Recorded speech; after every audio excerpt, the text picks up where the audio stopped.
The guy who's going to land the knockout punch is the guy with the broadest shoulders and the broadest back.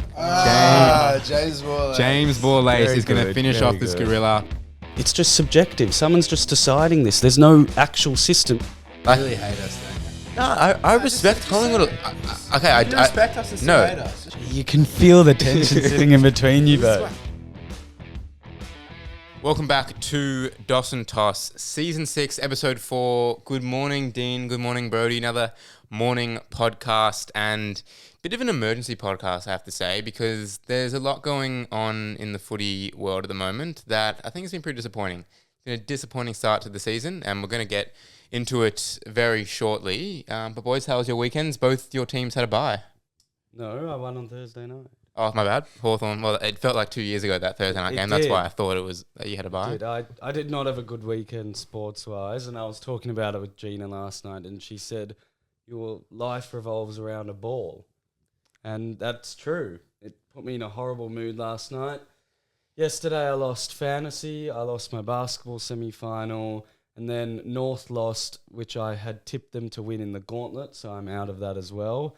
And it was just a horrible weekend of sport. I also just got a little side table and a boom arm for Dean because he was having some troubles with putting the mic to his mouth, and now that it's a bit sturdy, it could be a big of a problem. But I feel like it's in my face. well, you can move it. You can move it a little bit. So Kind of honoured it wasn't given to me, delegated. well, I actually got it just if we had a guest on in that spot. I feel like I don't want them to have to hold the mic. It can be a bit heavy, but good for the forearms. A little early morning pump. Brodie, Collingwood had a bye. Was it a boring weekend for you? Yeah, it was very boring. I honestly spent most of the time rotting on the couch watching for fantasy purposes.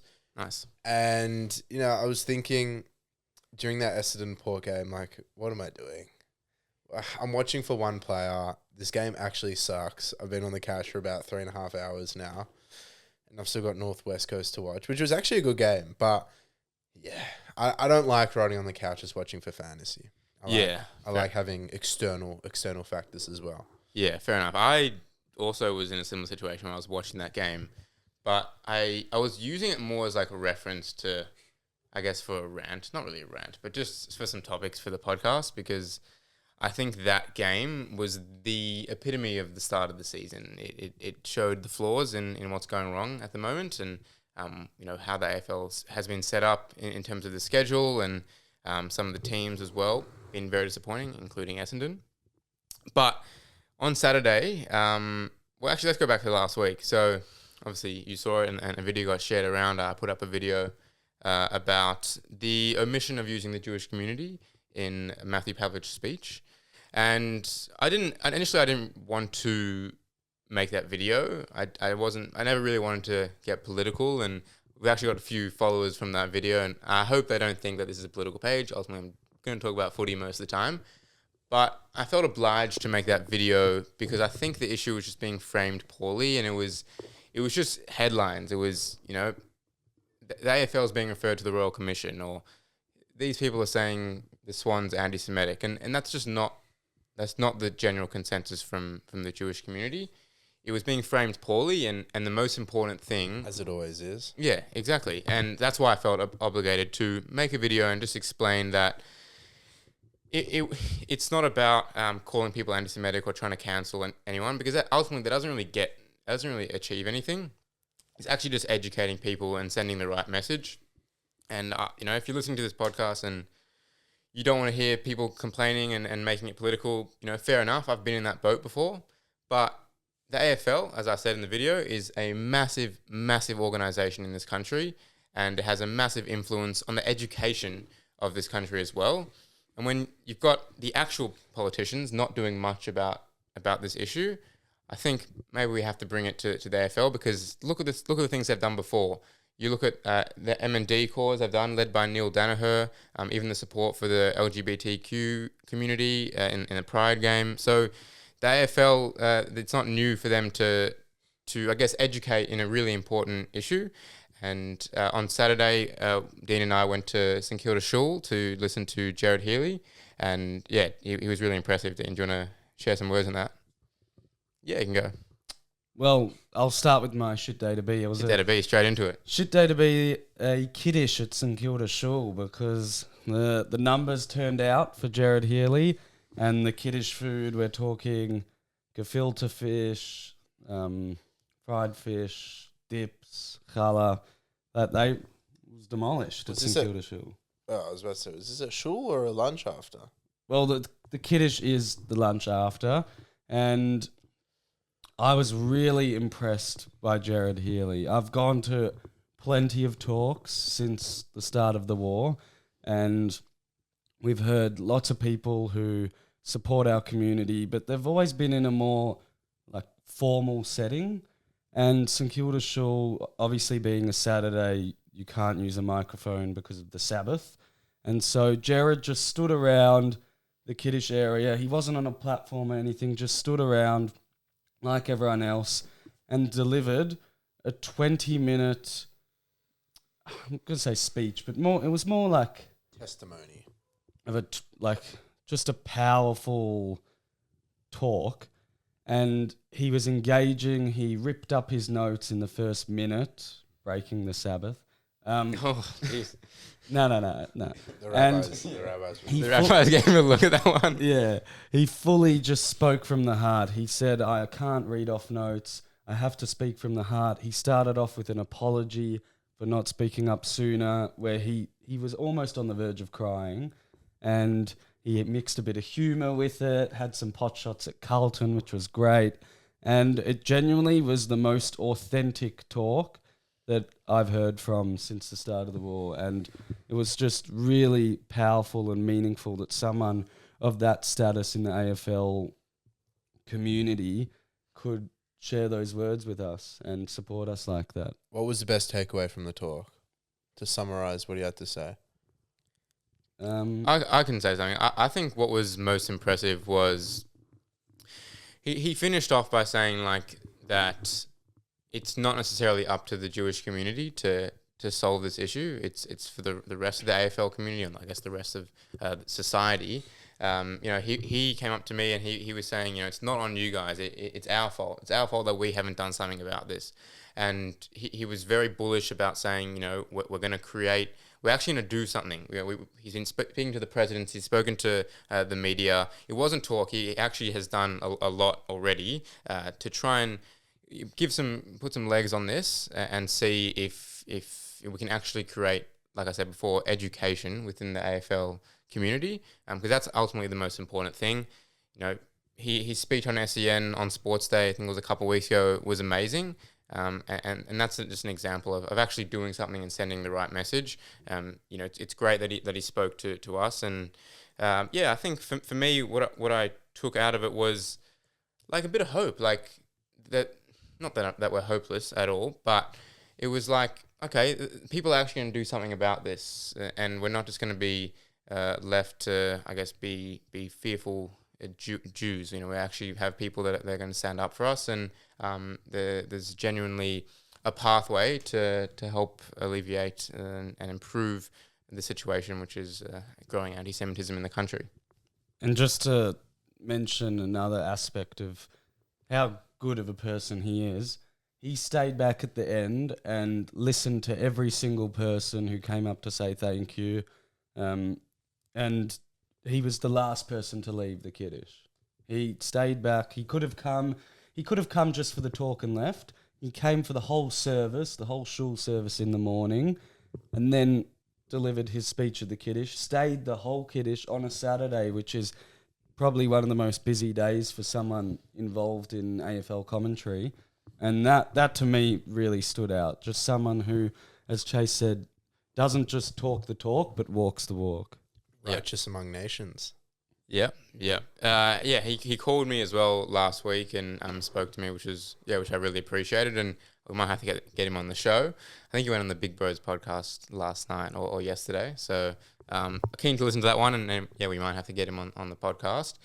But moving on to the footy, and I'd wish that I could lighten it up, but gee, it's been disappointing the last few weeks. Is it just me, or have you guys also felt that the way the opening round has been set up and the fixturing and the buys and now the injuries, kind of feeling shit about footy a little bit. Like, it's been very average, the product, no?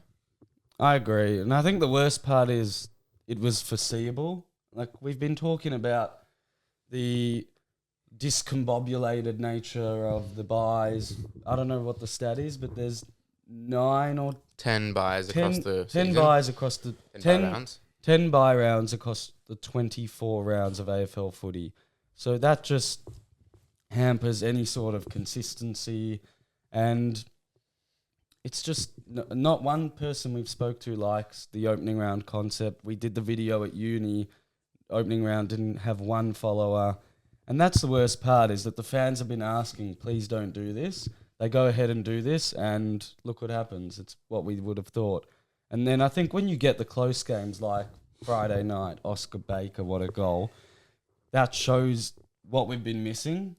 And then you're drawn in, you're like, that was great. Let me put on the footy on Saturday Arvo and watch Port vs.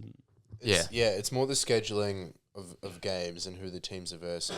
You shouldn't be having Melbourne versus Freo on a Saturday night. And I think the week before as well, there was, I can't remember who played on the Friday night, but again, it wasn't that interesting. You should be putting the prime time teams during the prime time hours. Yeah. I'd love to sit here and say the same thing we've been saying pretty much for the last couple of years. And Dean, I think you've been at the forefront of the fixturing issues. And it does start with opening round, because you got teams that are playing 2 games before another team has played a game. You got teams that have 18 games now, Hawthorn, without playing a game, and then teams that will play of a 6-day break. So there's a massive competitive advantage. I don't know exactly which way Hawthorn it have goes. 2 buys before Melbourne have one. Like we have one in round 16. And like Melbourne's next 2 opponents, we play Carlton, who have just come off a bye, and then the week after we play Gold Coast, who will be coming off a bye again. So I don't know if it probably makes it better if you have a bye, but also it's early in the season. I don't know who that advantage is, but it doesn't seem like it's fair. So I just don't understand why we persisted with this. I understand where they came from originally, and I'm not going to sit here and be a dinosaur and be like, we can't change things. Like, I understand the game evolves, and to be honest, I was pretty happy with the move to make it a 10-man final series and a wild card round, sorry. But some things you try and they don't work, and then you just have to go back to what did work. That's fine. Like, I'm not going to sit here and say I don't like change. We tried opening round. It didn't really work. We tried it again. Then we only had 2 games because of the weather in Queensland. Didn't work again. And now we've seen again it doesn't work. So the fixture is a massive problem. And, Brodie, like you said, like, as a neutral on Saturday night, watching Melbourne Freo, like, you don't want to watch the footy. Like, I'm not that invested. Yeah, and fair enough. Like, who would want to be invested in that game? It's a Saturday night, it's prime time, standalone game. There's no 2 games, and it's just a really average game. And it was very, like you said, Dean, foreseeable that Freo were going to dominate that game. So let's get the games right and the fixturing, and that's really only one thing that's I guess the biggest problem at the moment. Brodie, what was it a shit day to be on the weekend? It was a shit day to be a soft tissue injury, especially Saturday Arvo. Friday night we saw Archie, his hamstring. I think that was when he may have dived for it, and he's just grabbing at the upper hamstring. Bit of a bizarre injury. Yeah. Anyway, we moved to Saturday Arvo, Richmond v Gold Coast. Tom Lynch subbed out in the second quarter with a hamstring injury. And at that moment, I think Gold Coast kicked 6 goals straight. So that had already ruined what was supposedly a close game up until that point. Then we move into the third quarter. Third quarter, Toby Nankervis, hamstring injury. And then later into the third, they get Petrarca with a hamstring injury. So that's 4 within the space of 18 hours or so. And friend of the podcast, Remy, was ripping into Andrew Dillon on our WhatsApp group, just saying that, is this due to the speed of the game? Is it due to the lasso rule, the ruck rule? What else was there? There's a stand rule, which has been around for 2 seasons now. But, the speed, the pace of the game is changing and evolving, and not entirely sure if the players can keep up with it, especially at the start of the season. There was a lot of talk on Sunday about cramping. as they always do at the start of the year, which is kind of annoying. But the players are trying to get into the pace of the game early on in the season, so they're probably more likely to suffer these types of injuries. But it's just frustrating because these big name players are being taken out of the game. So yeah, it sucks, man. Yeah, I also had Heaney last week, and you missed Rosie as well from yesterday, the most important one. I did look at all these injuries in isolation, and a lot of them were players that, Well, the Wizard had awareness. Yeah, that like dove for the ball. What's the past name of dive? Is it dived or dove? Dived? They dived for the ball and, overstretched the hamstring, or in Rosie's case, he hyperextended his knee, which, like, I don't know, fucked up his, like, hamstring tendon. Redmond was a knee. That was innocuous. So when you look at it in isolation, you could just say, it's unlucky. It just kind of all happened at once. When it rains, it pours. But, like, there is no doubt that the game is quicker. Mm-hmm. And I think that one of the biggest problems is, and this is one thing the AFL can do right now to prevent more soft tissue injuries. The AFL went from 4 on the bench to 5. They got rid of the sub rule. Great. But they kept the interchange rotations at 75 per team. So it's like the cost of running crisis, not the cost of living crisis, because you've moved the to 5 on the bench, but you haven't moved the rotations. Like the prices go up, but the tax bracket stays the same. So my solution is, if you do the math, I've written down the math. So including the 4 rotations at each quarter, you have 91 total rotations. So there's 91 total events for the players on the bench. That's 4 per player, approximately 1 per quarter. So 1 rest per quarter. Each quarter goes for approximately 30 minutes. Divide that by 23, you have 23 minutes. So each player is spending approximately 7 minutes on the bench and then 23 minutes on the game, and they're being thrusted back into a higher intense game than we've ever seen before.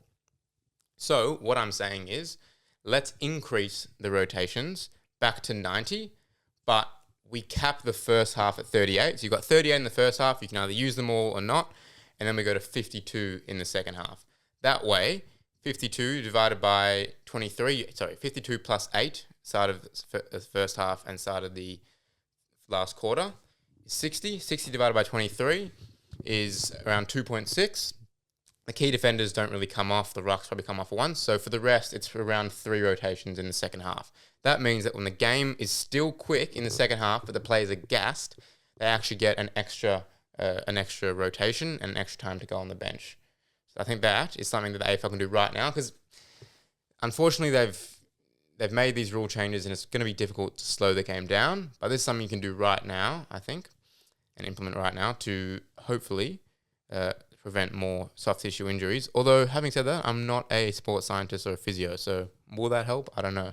I like it. Obviously, everything's dependent on where the ball is. Like if the ball's on the opposite side of the ground to the boundary, then you can't get everything minute by minute, and your man Archie Roberts might get 68%. No, I think he was sick last week. Someone commented and replied. So I think he played like high 80 tog this week. So Chase just going all maths with the Wizard just so Archie Roberts can get more time on ground. Yeah. Don't you find it comedic when these commentators try to overanalyze the predicted injuries? So they're talking about the hamstring injury. They say, they think it's a high upper hamstring injury, and they're talking to Sean Burgoyne, and he's like, I've had a couple in my time, but I've never actually had a high upper one, so I'm not too sure. So again, Burgoyne's got no idea. Then you have Kelly Underwood saying that Mason Redmond meniscus and should be out for a couple of weeks. It's going to be more than a couple of weeks, that's for sure. And then again, they did it on Saturday. They were just talking about I think it was Petrarca's. They said it would be a couple of weeks. Like, you genuinely have no idea until after the game when they either meet with the proper sports doctor or they get scans in it. I find it funny how no one questions it, but they got it wrong 4 times over the space of 24 hours. I agree with you. Stop overanalyzing. Just wait for the game to be done before you make your predictions, because you're usually never right. Yeah. No, I agree, but I didn't find it funny. Obviously, Connor Rosie, my first pick in the draft. So I was very invested in what happened to him. and the commentary was just playing with my heart. Like at first, like, oh, it's just cramp. Yeah. And then they're like, oh, it looks like it's worse than cramp. Like he can't move. And then you had people saying, oh, it was a knee injury, it was a quad, and then it was a hamstring, and then they said it was nerve damage in the butt, and it's like, And you were saying ACL. well, because funny.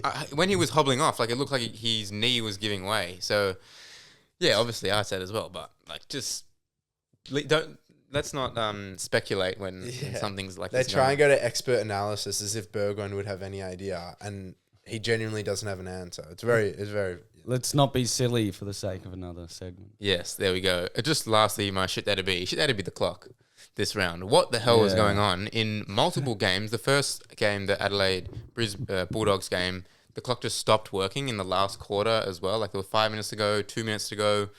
What's going on there? And then I was like, okay, maybe that's just an isolated mistake. And then we go to the St Kilda Giants game on Saturday. Max Hall kicks a goal with approximately 35 seconds to go.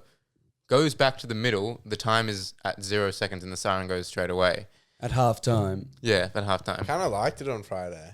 Well, You didn't know how much time was yeah. left. Yeah, It made but really someone's interesting. I probably felt like making I it was at the game. No, but I thought I was watching Channel 7's broadcast and I thought, okay, the Channel 7 clock has stopped working. Then you find out it's not just the broadcast clock, it was actually at the game as well. So the clubs didn't know what the time was. So, but like, do you reckon there's someone there, like an emergency timekeeper that's like, oh, the clock's gone down. All right, like start a time on my phone or something. Like, how can they get it? How do they come up with the conclusion that there was 0 seconds after that Max Hall goal? I can't Did they make a imagine it's mistake just early? one solo timekeeper. Yeah. That'd be pretty unprofessional. Well, I think it honestly has been pretty unprofessional. Although I think this thing happened last year a little bit, but twice in one round, potentially more. I didn't get to watch every second of every game this week, unfortunately. So, yeah. Speaking of issues, can we segue to the Lightning as well? I was about to say. Before 2021, when I went to Hawthorn Geelong Easter Monday, I swear I had never seen a game be delayed for Lightning, and now it happens every second week. Yeah. Like, did Lightning not exist before 2021? It's like the syndesmosis injury. Like, it only kind of... it only started in, like, 2020. Yeah, but, I mean, I don't know if we can do Was there anything. Lightning? Like, genuinely? Well, there's a threshold. If the lightning is within... Maybe climate change? I don't know. Yep, true. Not my Where area. were you when you first heard about syndesmosis? I think we're on the quad at school. Yeah, probably in the quad. What is that injury? Harry took it a bit too far and had a Yeah. syndesmosis injury. Yeah, he did. Well, I mean, yeah, that is true, Dean, but I'm not sure what we have to do with the lightning. We can't... No, what Eddie Controllable. Maguire says, he's big on let's play footy in New South Wales, Queensland during the year when the climate is nicer than Victoria, and let's start the year in Victoria when it's less dewy, less like weather unpredictability, and that's what his fix is to these issues, because you have a lot of, like, the game last night in Perth was 29 degrees, so that had the special conditions for the weather. Then every Sydney game you've watched, the players haven't been able to mark the ball. I think Logan McDonald's dropped about 10 marks down there already. And even Gold Coast, you can see the dew off the screen. And now you have lightning issues in Greater Western Sydney, but they're not going to play there because of the Cow Fest or whatever it is. I don't know.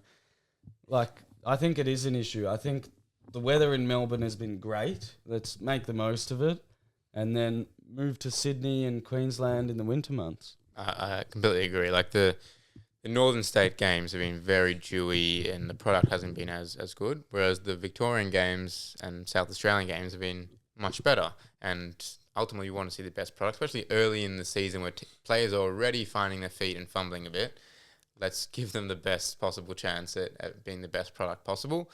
Going back to that Port Adelaide Essendon game, we had Ken Hinkley commentating I think for the first time against his own team. Did you like it, Dean, or did you find it a little bit jarring?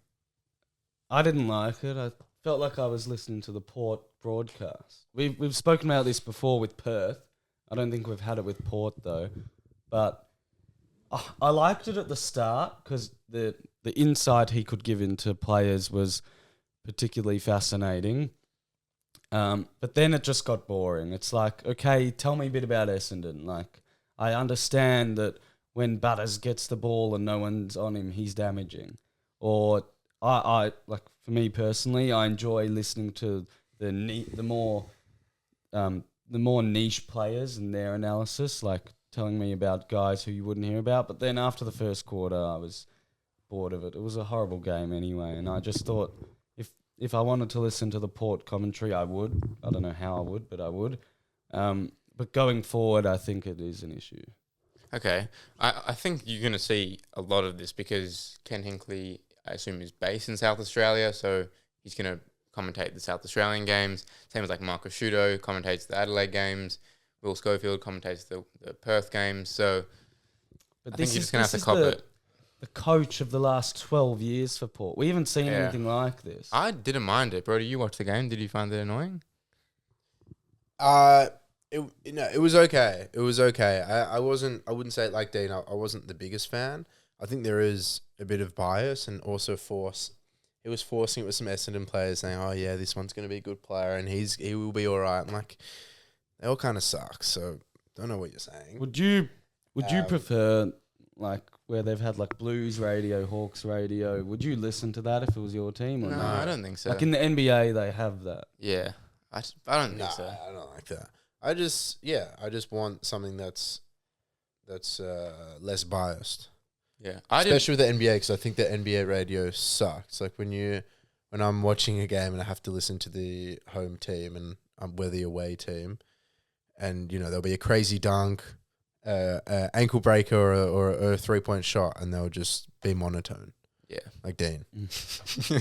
I'm trying. I went for a walk before the podcast. Oh, very nice. Yeah. Got a chai. Tried to. Ooh, where at? Coffee Ministry. Shout out Ministry. Couple of questions from the fans. Game too quick with the lasso rule. Too many hammies from Stiglitz. Yeah, we went over that. Saw Stiggs on Friday. Yeah. Was he good? It was good. He was very excited to see him. I think he had a few fantasy related questions to ask, so he got that off his chest. You're the expert now. Being 2-0. Not sure why you did that, Brodie. Great start to the year, Brodie. Thanks, man. Yeah. I think the one thing we can fix with the lasso rule is like any accidental kicks or like the ball rolls up a foot. Like I think I should just throw in. If it's not an actual disposal, it becomes too much of a grey. Is area. it though? I think like it's how pretty. I've got a question. Thoughts on this? So with the kick out, you have to wait until the flags have been thrown by the umpires. Thoughts on something similar happening with the lasso rule? Just so it slows it down by about 2 to 3 seconds. Yeah. Because it's kind of like soccer now. Yeah. Where as soon as you get the ball, it's go, go, go. And you saw with Ben Keys, he told his... Oh, that was great. Yeah, it was great. Told the fan just to hold off.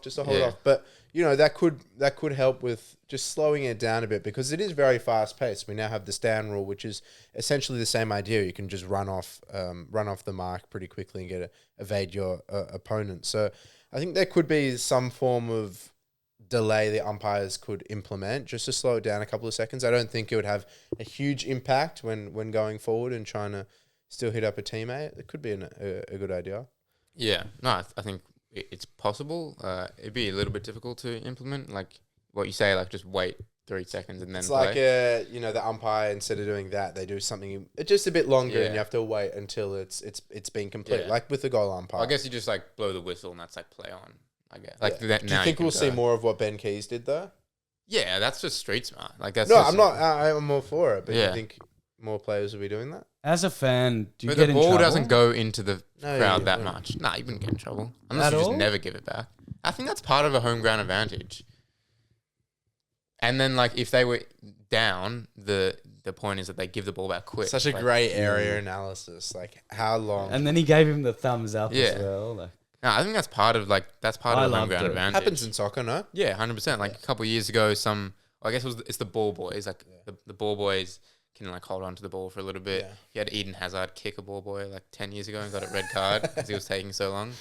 And then you had like a Tottenham ball boy that like quickly gave the ball to them. They scored a they goal. got a goal and the coach went up to him. Yeah. So yeah, no, I think it's part of it, to be honest, because it's not actually technically breaking any rules. So no, I'm all for that. on the flip side of that poor Essendon game, it's getting a lot of airtime this podcast. Way too much. But like, I just have to talk about For good Essendon for a reason. sec. Like, sure, I think Brad Scott has to get sacked soon. That was my prediction. Yeah, there you go. Like, oh, was it at the start of the year? Yep. Yeah, they just look so uninspired. Like, they got some decent cattle out there, but they just really look like they don't know what they're doing. Like, if you're playing Essendon this week, and I think it's North Melbourne, are you like, what are you talking about in the team meeting? Like, we have to stop this, and this is really just Zach Merritt. Like, literally, their game plan from an outside is like, give the ball to Zach Merritt and let's try and score a goal somehow. And you're talking about their offense. Yeah, Their defense is Horrible. much worse. yeah, Witches hats out there. yeah. I think that the 2 games they've played, they've been doubled in marks, so they're so easy to play against. Teams are controlling the game against them, and like, you just can't blame Zach Merritt for wanting to get out of there. Parrish, Dersner, and Perkins. There's been a lot of talk about the most recent drafts and how they've been busts. You saw they picked who'd they pick a couple of years ago in the top 5? They just Nick recently Cox, Perkins. Nah, they delisted him last season. Ben Ben Hobbs. Hobbs. Ben Hobbs, Yeah, so- for 13. Yeah. You know, Perkins. I think fans are still waiting for him to develop and Nah, show I something. think it's so. over. Yeah. Sardis It'd is be in the so VFL. frustrating. Yeah, Sardis can't get a game in literally the weakest team in the AFL. So it's a reflection on how they've gone with the most recent draft picks. And they've all been kind of shit, like Nick Cox, but you know, That's How a you little bit gonna- unlucky, but yeah. yeah, injuries. But how are you going to develop if your youngsters are not proving Well, anything? Yeah, it's because they've always been drafting around that 8 to 10 sort of spot. They haven't properly bottomed out. I'm not buying into that though. Yeah, There's I still agree. so That's- much talent in that area. That's No, there is, but this leads more into why would you keep Merritt? Like, Yeah, do a because Richmond. Do a imagine Richmond. How Try bad that get would be if they try didn't have get Merritt. you could five make the same first-round argument picks with in 1 Parrish. year. Like, what is Parrish still doing there? He's no. No, but he's got no value to trade. Yeah. It doesn't matter. You just want to start fresh, like with what D's did. Just get rid of him. Get rid of them. But I don't think Parrish was as much as an issue. I think No, it's but Petrarca Petrarca and and- Parrish did have quite a bit of value.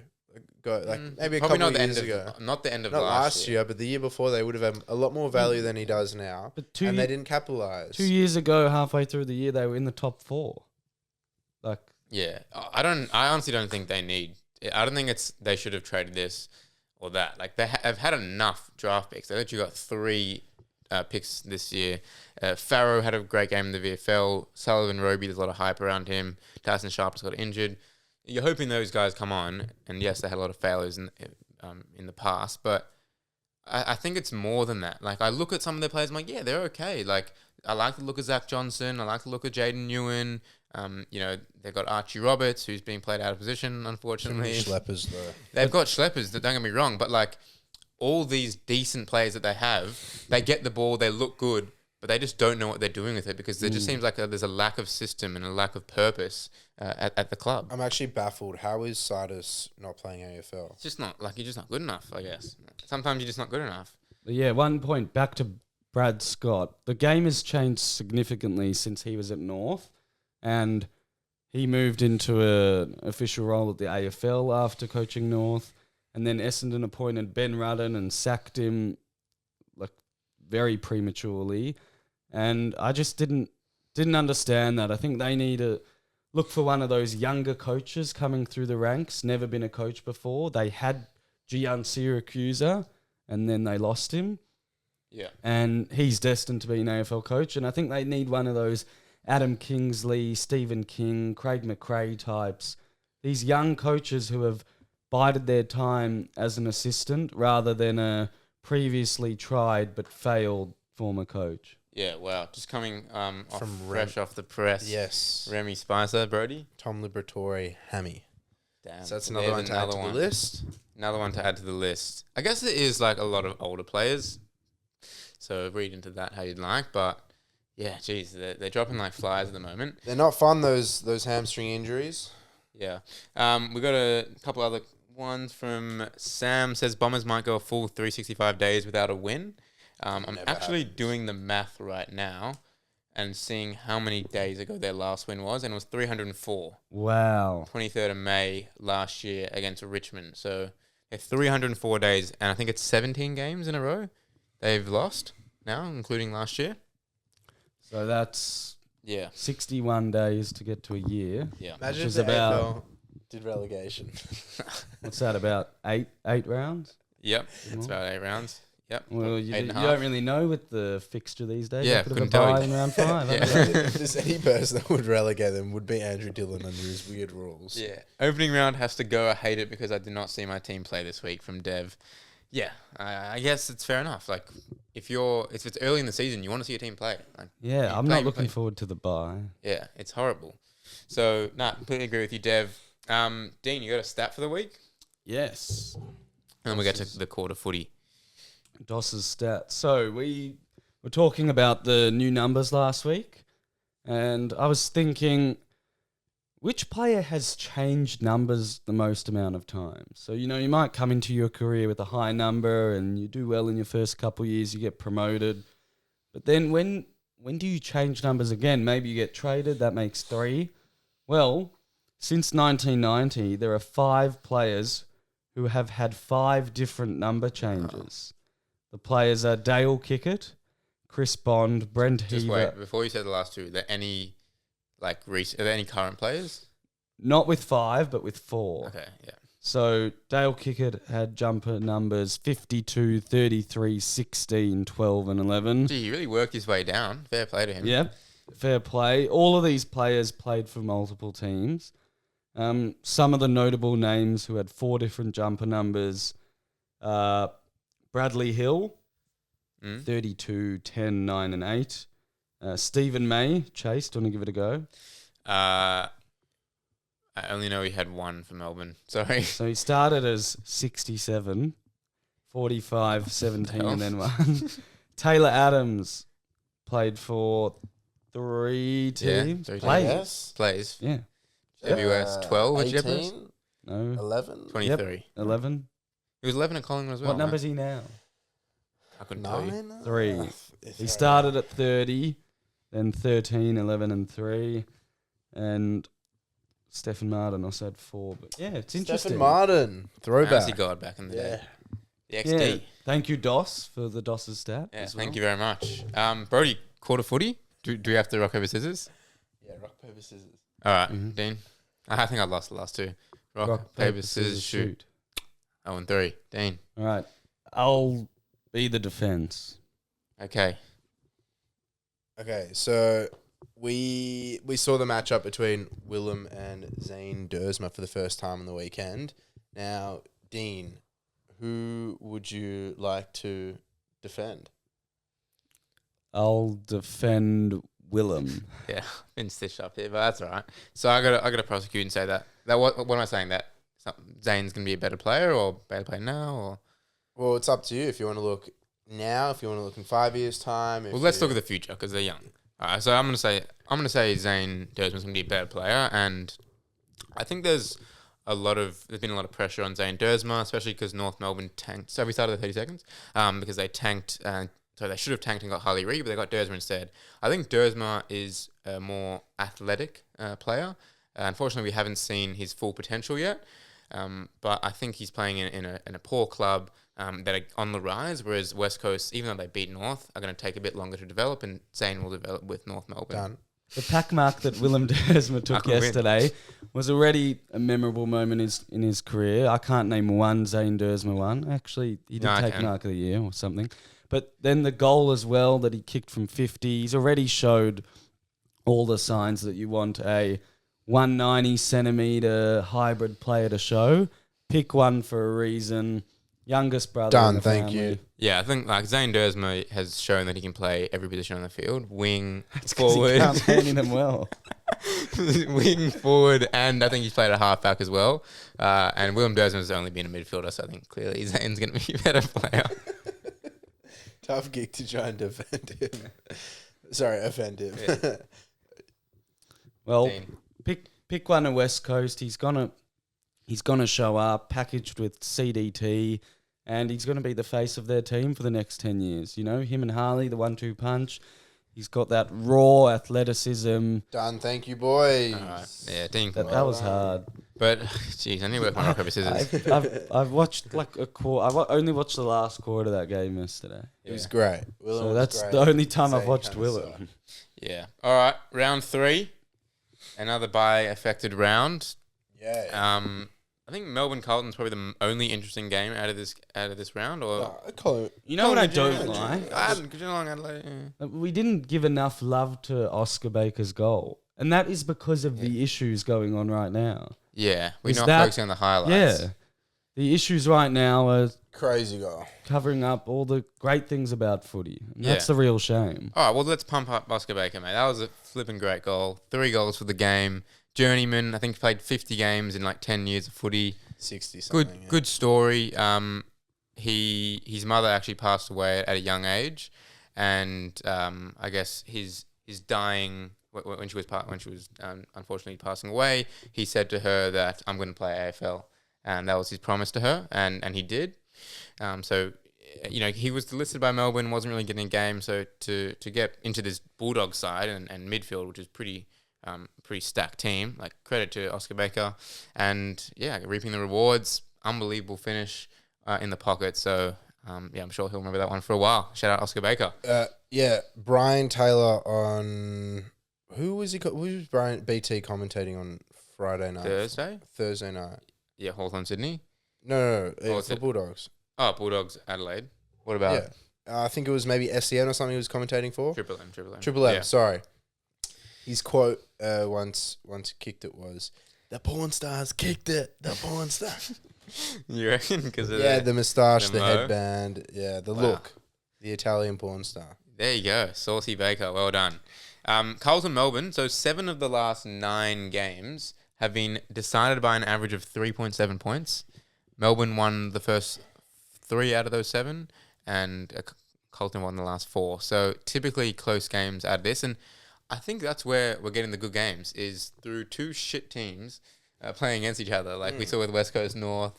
I think we saw one last week as well with Melbourne St Kilda, you could say. So maybe this is where we're going to get the good game. It's under Sunday, 3:15 at the G. Favourite time slot. Keen as for that one. We're going to look at the careers of Fife and Dusty. Prime Fife versus Prime Dusty. I'll give you some categories and you'll just tell me which player was better and which. Yeah. Leadership. 5. Contested marking. 5. Kicking. Dusty. Power. Dusty. Yeah, Dusty, but close, jeez. Scoreboard impact. Oh, this is tough. I think like scoreboard impact and finals are weighted. I'm going to go Dusty. Yeah, Dusty. And clutch. Dusty. Yeah, Dusty. Last one. Hair. 5. Ooh, good one. 5. The luscious locks. You got to give it to 5. But Dusty's was pretty iconic. Yep. So, no one. I don't think anyone has like rocked that Dusty hairstyle and pulled it off. Chad Warner's close. No, Chad Nah. Warner has a receding hairline. Yeah, That's Dusty why was he's like close though, because he can just get rid of the sides. No? nah, but Dusty's was like the. Didn't Nick Dacos try to do it once? Like No, the, not proper. Like kind of during pre. Because Dusty, Yeah. it was like So did Maynard. it's a one. Yeah. It's a one down the middle and then just 0. Yeah, yeah, pretty much. Mate, shout out to those guys. Like on their day, jeez, they destroy every like player currently. Those guys. I feel like we don't have, except for Nick Dacos and probably Bont. Like we just don't have that. They don't make them like those guys anymore. Chase, it's another exciting Saturday late Arvo and Saturday night matchup. Hey. Yeah, that's all right. Well, like I said, 2 shit teams, and I think we might get a good game because it's 2 shit teams. But loser of this game, big ramifications, Essendon and North. Pressure's on Clarko if he loses, and then Brad Scott. Like, I think it's just a matter of time before he gets sacked if they lose to North Melbourne this week, and then they'll lose to the Dogs, and they'll probably beat Melbourne. I really like the Thursday night matchup. I was saying to the boys last week, there's something about Adelaide Oval on a Friday night. It's always a good game, and I think the same about GMHBA on a Thursday and Friday. So, shall we get into it? We shall. Let's tip, and then I'll get to the tipping Geelong results. versus of the round. Crows. GMHBA. I think Geelong win this game. Unfortunately, Adelaide go 1 and 2. Geelong.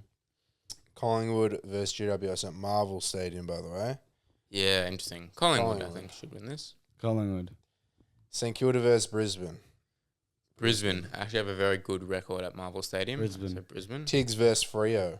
Freo at Optus. Freo by a lot, probably. Freo. Bombers versus North Melbourne. North. Yeah, North. Port Adelaide versus West Coast. At Adelaide Oval, is it? Yeah. Adelaide. Port Adelaide. Port Adelaide, Carlton versus Melbourne at the G. Weird time slot. Yeah, I'm going to go Melbourne. I think it's about time we beat them. I think we're better. Carlton. Melbourne. Yeah. Okay. Right. I've actually submitted my tips as we did that because I always forget the Thursday night game. So I've done that now. It's locked in. Let's have a look at the leaderboard. So Dawson Toss tipping, I'm 31st. Not bad. Gee, first is Jake Robel, friend of the podcast. Wow. So he's got a real good record, Jake. He's on 16. Second is Stiglitz at 15, and Ned is third on 14. Round 2 winners, DJ Mini Laz. Shout out to DJ Mini Laz. Got all 6, or was there 7 games? You got 6 out of 7 with a margin of 1, and then quite a few on 5. So well done to those tipping. Tip well. Good luck. Thank you for listening. Boys, enjoy the rest of your day. Enjoy the rest of your week. Peace.